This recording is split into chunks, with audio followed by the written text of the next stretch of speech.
সরকার কিংবা যে কোনো কর্তৃপক্ষকে ইনশাআল্লাহ চুল পরিমাণ ছাড় দেব না। জনগণের অধিকার আবার পায়ের তলায় পিষ্ট করার পায়তারা শুরু হয়েছে। আমরা সংসদ থেকে বের হয়ে এসেছি,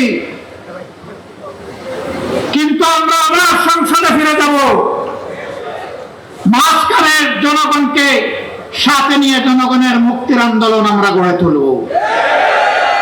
এই আন্দোলনে জনগণের অধিকারের ব্যাপারে আমরা সরকার কিংবা যে কোনো কর্তৃপক্ষকে ইনশাআল্লাহ চুল পরিমাণ ছাড় দেব না।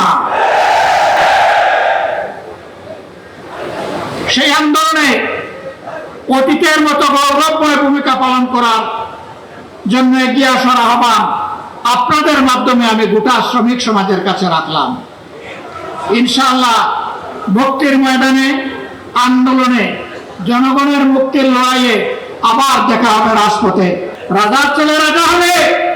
আমার একজন শ্রমিক ভাইয়ের ছেলে কি প্রধানমন্ত্রী, প্রেসিডেন্ট হওয়ার পথে কোন নিষেধাজ্ঞা আছে? আমরা চাই সেই শ্রমিক বন্ধুটি, ভাইটির ঘর থেকে আগামী দিনের প্রধানমন্ত্রী বের হয়ে আসুক। সেই শিক্ষা, সেই পরিবেশ সরকারকে, রাষ্ট্রকে নিশ্চিত করতে হবে।